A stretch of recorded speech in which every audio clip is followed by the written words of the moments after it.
Olá, bem-vindos de volta a mais um episódio da saga do Sítio de Vrax. Caso você percebeu, eu comprei um microfone novo para tentar otimizar o áudio.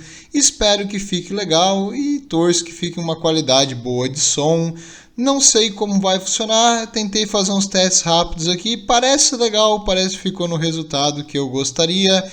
Me diga aí o que vocês acharam da voz nova, se preferem como o antigo do headset ou com essa voz um pouco mais alta. De um jeito ou de outro, vamos voltar para as trincheiras de Vrax e ver o que está acontecendo no futuro sombrio do milênio de 40.000.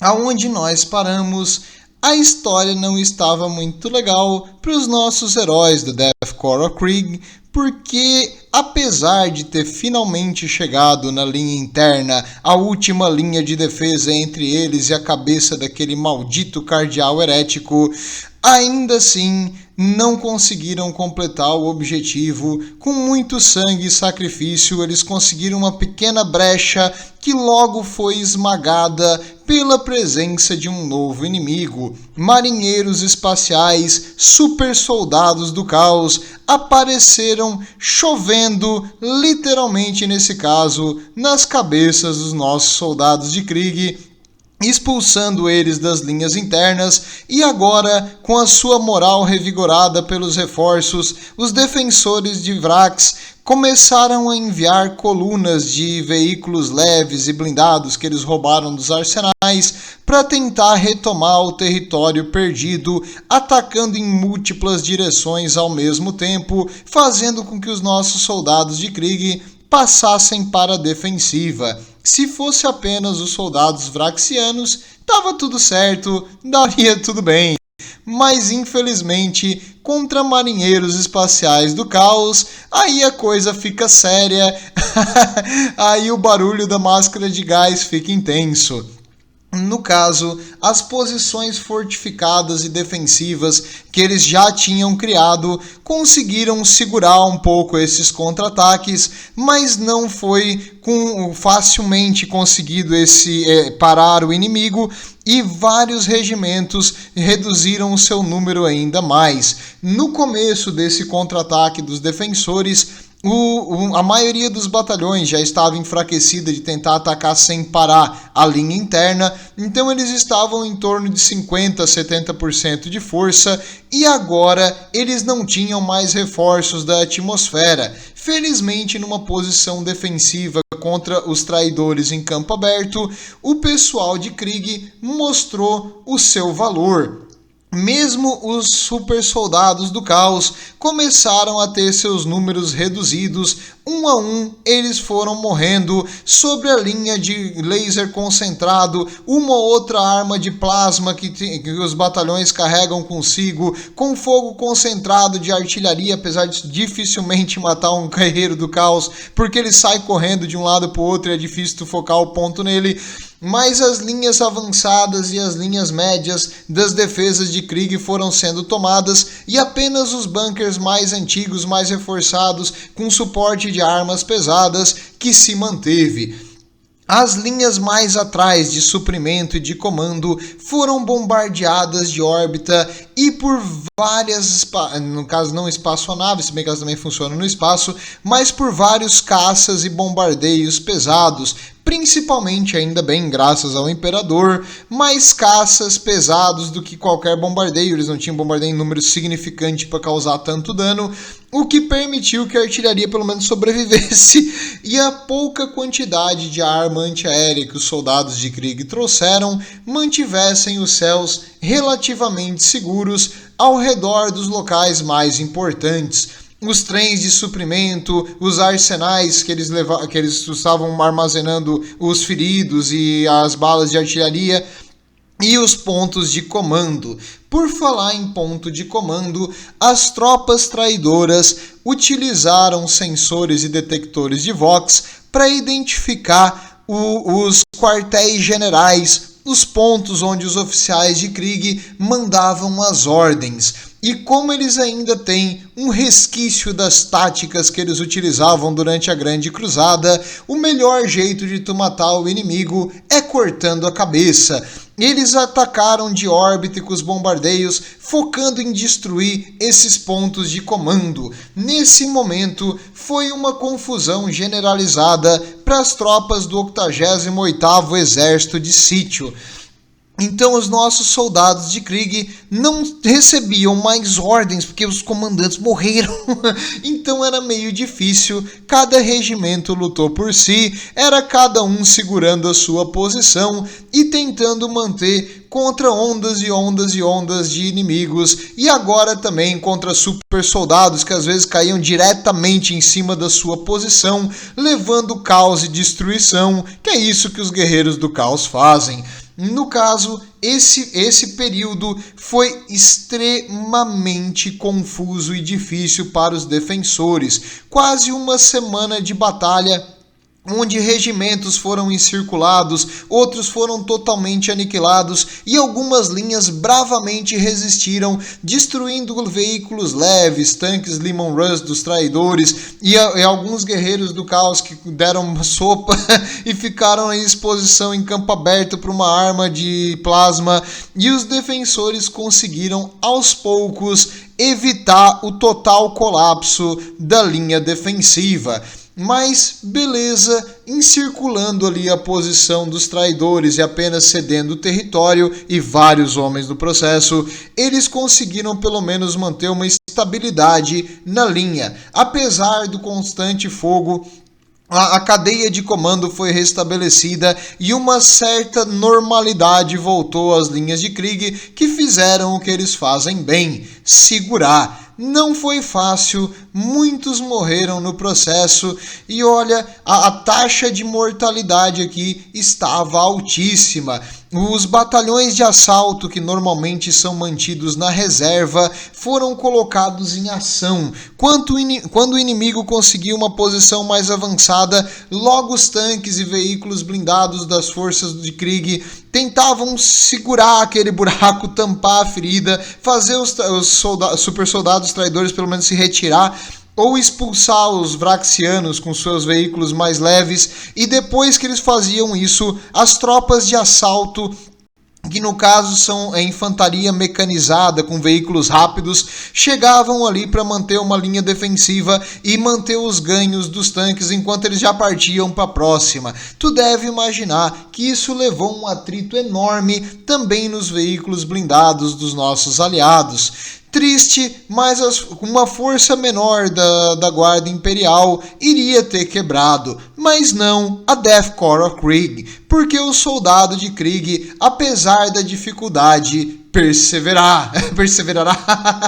Essa palavra é difícil de falar, mas no caso, ele vai se manter firme até o último, lutando pela glória do Deus Imperador. Um exemplo aqui a ser seguido.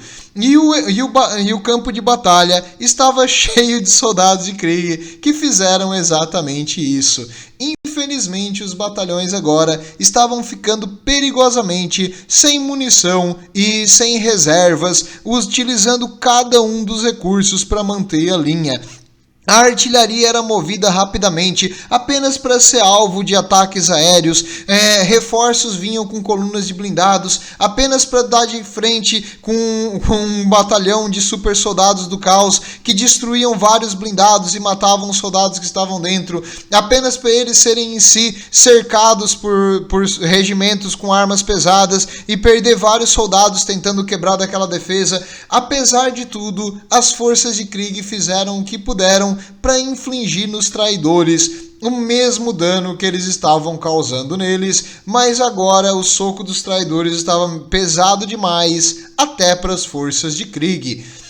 Depois de dias e dias e dias de combate, eles estavam exaustos, mas pelo menos agora, aparentemente, os traidores também estavam, porque eles pararam de avançar, pelo menos em todas as direções. 3 das Line Corps conseguiram manter uma posição estática e recuperar boa parte do terreno ganho ali com a segunda linha e não deixar os seus batalhões serem circulados, mas para isso foi um sacrifício de muitas vidas. Então, para comprar o terreno e para comprar essa região, eles sacrificaram as suas vidas em nome do império. E agora eles descansam felizes e sem a vergonha que é a vergonha, no caso, que é carregada por todo ser humano que nasce em Krieg, pela traição que o planeta um dia cometeu. Eles vão para sempre se matar em nome do Império. É um culto que eles fizeram de sacrifício. A gente tem que aceitar liberdade religiosa desde que tua religião seja se matar pelo Imperador. É isso aí.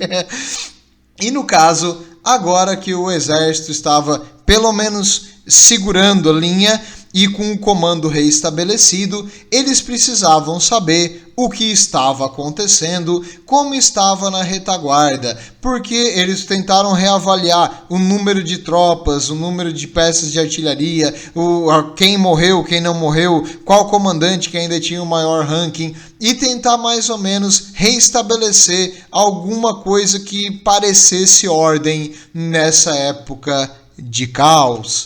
E então foi utilizado a companhia de reconhecimento mais legal do futuro, os Cavaleiros da Morte, os Death Riders, que utilizam, eram no caso, cavalos terrestres há muitos séculos atrás, devido a uma combinação genética e uma seleção não natural. Eles hoje são mais máquinas de guerra do que cavalos, e essas criaturas de carne e músculo não sentem dor, não sentem medo e têm a velocidade de um carro na quinta marcha. Eles são muito rápidos e eles também não cansam durante a batalha, porque vários estimulantes de energéticos, adrenalina, cafeína fazem esses cavalos correrem sem parar.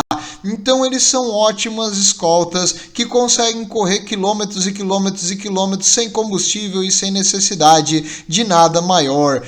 E esses Cavaleiros da Morte agora foram utilizados como mensageiros e para tentar identificar as posições que estavam sendo ameaçadas pelo inimigo e mandar reforços aonde era necessário pelos batalhões que conseguiram estabilizar as linhas.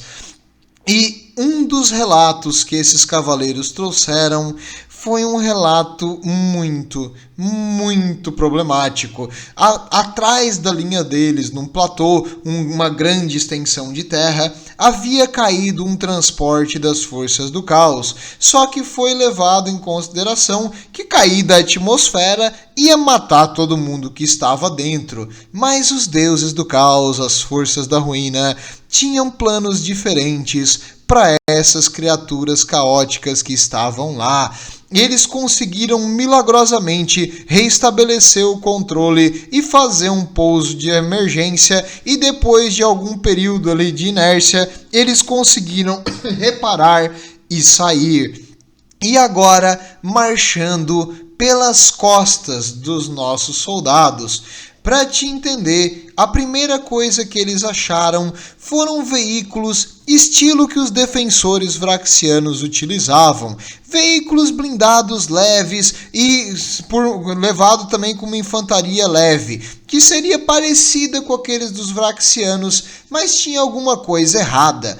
Os veículos aqui, olha, eles pareciam uma junção de várias peças, umas coisas esquisitas. Os soldados não usavam uniforme, muitos não usavam a máscara de gás que os defensores de Vrax utilizavam até então, porque eles tinham mais ou menos um padrão de um exército.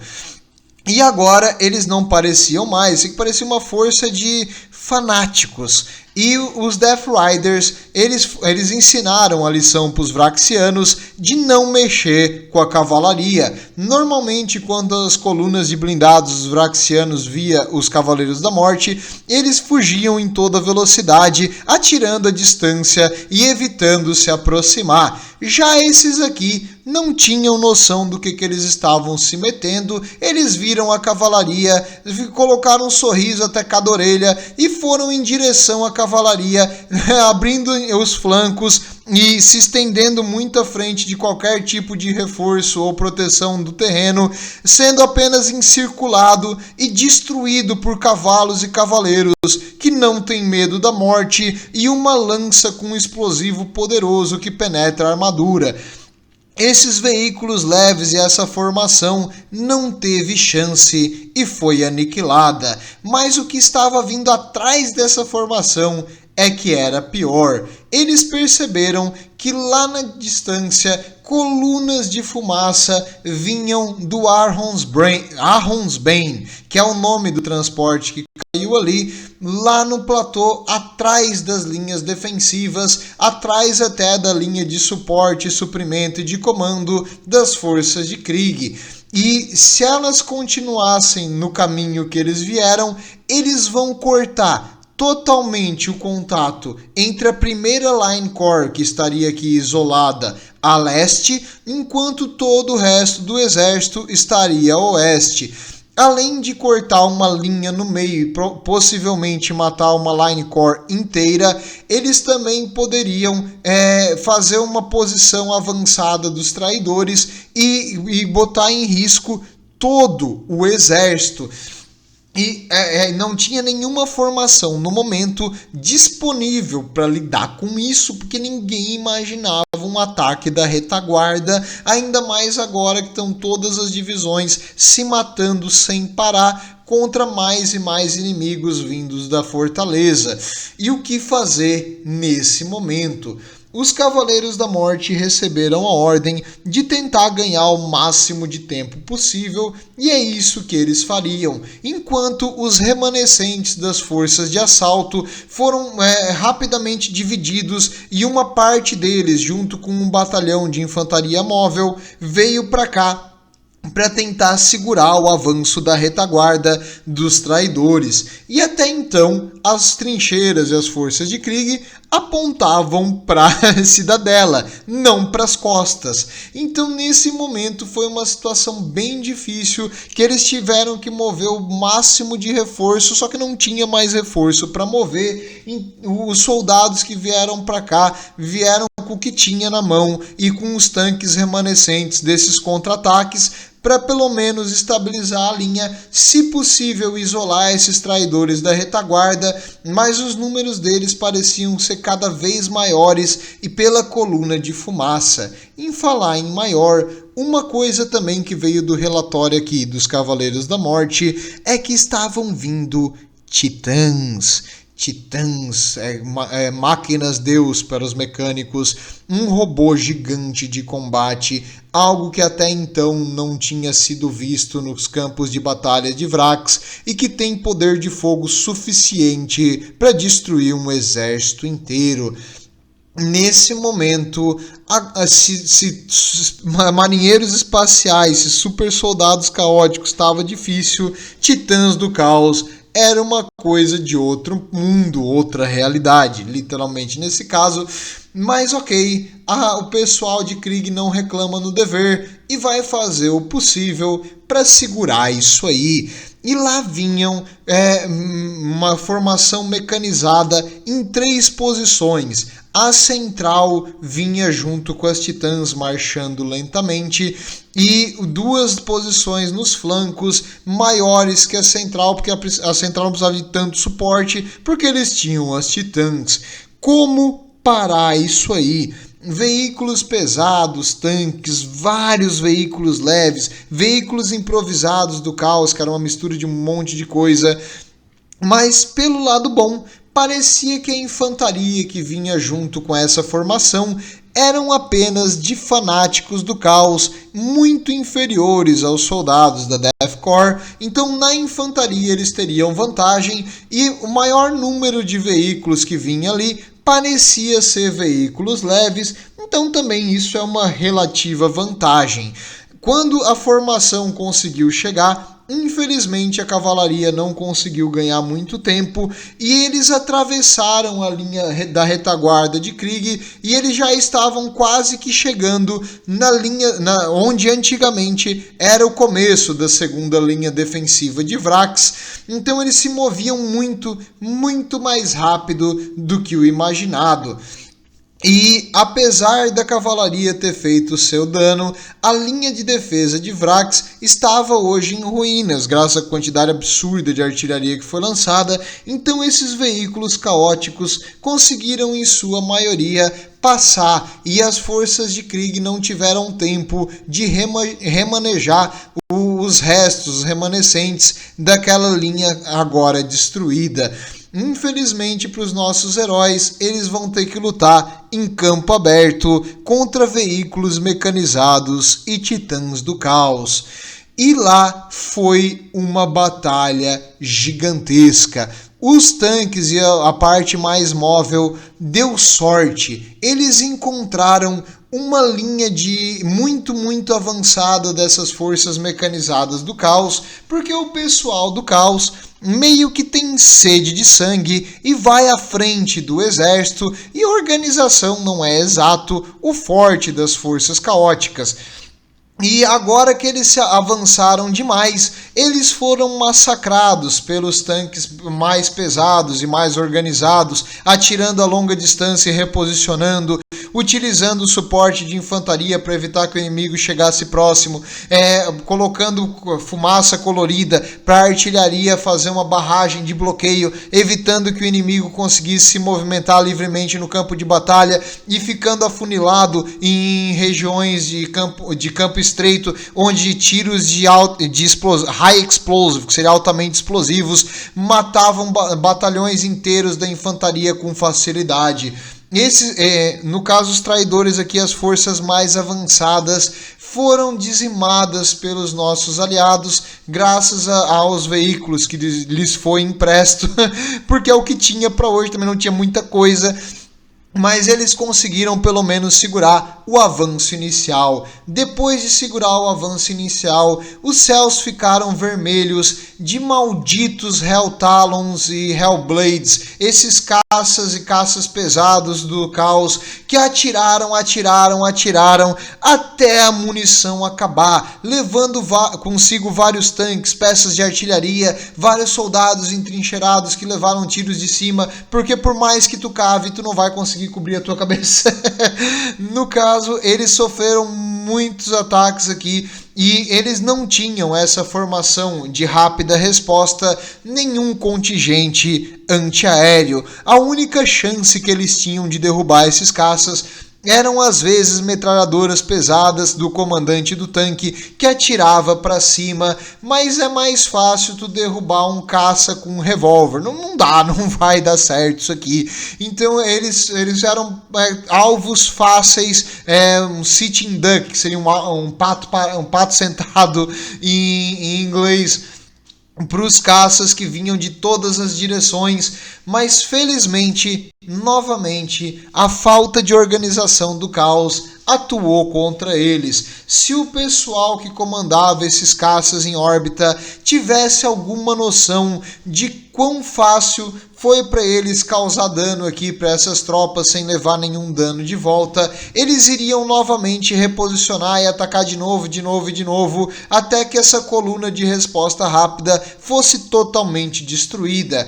Mas as forças do caos, a força aérea pelo menos, estava dividida em toda a linha de frente, o que facilitou que eles parassem de atacar depois dos ataques iniciais, permitindo que os remanescentes dos tanques se reposicionassem e continuassem o seu caminho para parar o avanço das titãs e dessa infantaria mecanizada das forças caóticas. Quando as primeiras titãs apareceram na distância, foi um negócio terrível. Armas gigantescas, Vulcan Mega Bolters, que é um bolter gigante. Uma bala desse bolter é maior que uma moto da Harley Davidson, que é maior. Mas no caso, essas balas penetravam facilmente a blindagem de qualquer tanque pesado ou super pesado, e depois da primeira vinha outra, todas com uma precisão maldita no mesmo ponto, destruindo totalmente os tanques.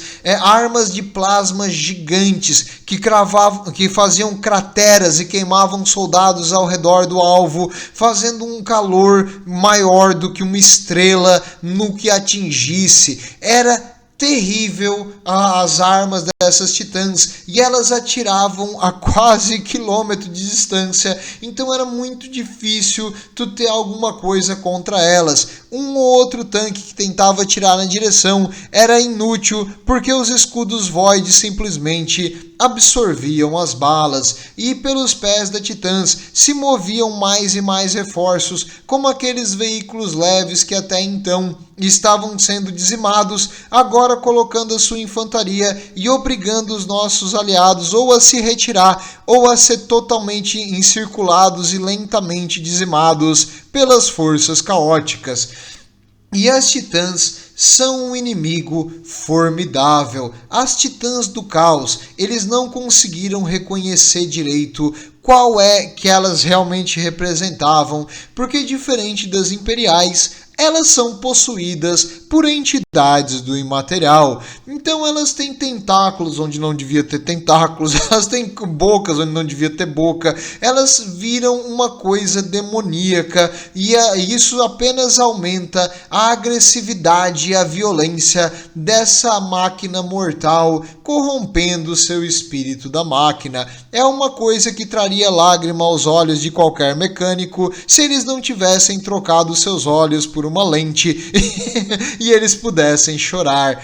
Mas muito triste o que o caos faz com essas antigas, lindas e veneráveis máquinas. E essas titãs agora, passo a passo, destruíam as formações blindadas ou causavam uma destruição em grupos de infantaria, obrigando as forças de Krieg a se dispersar no mapa, facilitando o avanço. O objetivo deles aqui era impedir o avanço desses traidores, mas olha, não tinha como parar com o que eles tinham em mãos. A única chance que esse regimento que foi selecionado para segurar essa linha era que ele fosse reforçado por outros 2 inteiros, e não tinha nenhum regimento inteiro, muito menos reserva. Foi feito toda uma reorganização e reestruturação da linha de defesa para tentar mandar mais gente para cá quando eles viram o tamanho da necessidade. E o pessoal de Vrax ali, os defensores, também notaram a fraqueza, eles sentiram o sangue na água e eles decidiram avançar com tudo e focar os contra-ataques e os guerreiros do caos para tentar fazer uma conexão com esses reforços que caíram um pouquinho fora da zona de desembarque, mas eles iriam fazer o possível agora para atacar em 2 direções e destruir a comunicação das forças de Krieg.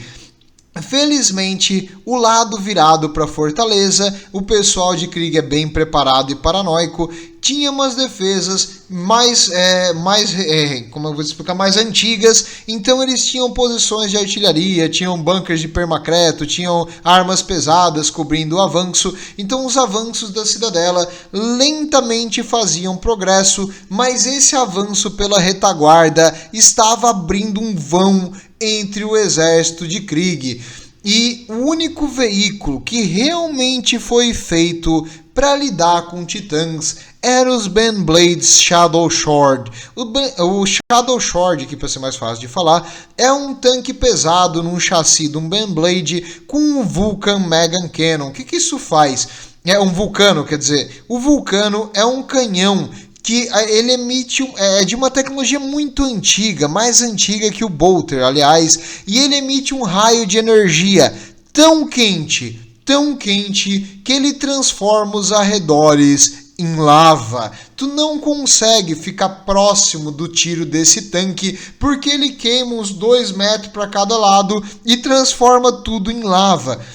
Outros veículos blindados não podem ficar próximos dele na frente, porque mesmo que o tiro não acerte, ele vai derreter um pedaço da armadura, das armas, dos tracks, que seria as correias do tanque. Então eles lutam meio que separados dos outros. Felizmente eles têm um bom alcance. E essa arma também come uma maior parte da energia do tanque, e eles têm que atirar. Como funciona um Shadow Sword para destruir uma titã? O ideal é que tu tivesse pelo menos, no mínimo, 3 Shadow Swords mirando na mesma Titã em um local de proteção alta, para que eles possam atirar na Titã sem ser vistos. Quando os 3 estão em posição e mirando, o primeiro atira para tentar desarmar o escudo Void. Logo depois do primeiro tiro, o segundo atira também, esperando que toda aquela energia térmica dos tiros faça com que o escudo Void desarme. Se o escudo Void desarmar, às vezes as titãs têm um escudo sobressalente, então tu tem que quebrar o de trás. Depois disso, o terceiro vai atirar. Se tudo der certo, sem escudo Void para impedir o tiro, e aquele material tão incandescente faz com que a Titã derreta. Se ele acertar a perna, a Titã cai. Se ele acerta um braço, uma das armas da Titã para de funcionar. Idealmente, eles tentam mirar no cockpit para matar o piloto, ou no núcleo de energia central para transformar o núcleo em uma magma derretido e, se tudo der certo, causar uma explosão interna. Mas na situação que o nosso exército se encontrava aqui, eles não tinham essa posição maravilhosa, isso é só em livro. Vida real, eles estavam completamente... Ok, YouTube tem negócio para palavrões, então vou tentar me controlar. Mas eles estavam bem mal aqui, porque eles até tinham um grupo anti-titã no planeta que foi movido para esse reforço, só que esse grupo anti-titã, ele estava agora dissipado e separado por causa dos ataques aéreos, e eles não estavam numa posição ideal, muito menos eles tinham 3 vezes o número de Shadow Swords para cada titã. A primeira titã que foi avistada por um desses veículos foi pelo veículo 22, e ele registrou que ele não sabia direito qual que era a titã que estava lá do outro lado, porque ela era muito esquisita, espinhos, chifres, uma aura estranha, porque era uma titã possuída por demônios, uma coisa esquisita. E quando ele focou o tiro, ele acertou uma vez, o escudo Void segurou. Outros tanques próximos, Limon Russ e alguns Macários, concentraram o fogo nessa titã também, e ele atirou uma segunda vez. Essa segunda vez também não derrubou os escudos. Na terceira vez que o veículo atirou, a titã virou para a direção dele. Ele acertou em cheio os 3 tiros, mas o escudo não caiu, porque o escudo Void, para te derrubar ele, tu tem que causar uma imensa quantidade de energia, ou cinética ou térmica, uma quantidade de energia absurda de uma vez só. E cada tiro que eles davam, eles precisavam recarregar, e nesse tempo o escudo também recarregava. E agora que a Titã estava olhando para eles, meu amigo, é hora de abandonar o tanque. O primeiro tiro da Titã arrancou a arma de cima do tanque, e depois ela mirou um Vulcan Mega Bolter e começou a atirar balas de bolter gigantes em direção ao tanque. A blindagem não resistiu e logo o tanque ficou em pedaços. Felizmente, parte da tripulação conseguiu sobreviver e se retirar sob fogo pesado em todas as direções, tanto da infantaria quanto das titãs e de outros veículos caóticos que se aproximavam. Mas mesmo um veículo que é feito para matar titãs, ele precisa de algumas condições especiais, um pouquinho de sorte para detonar elas. Infelizmente, esse primeiro contato não foi bom para os nossos heróis.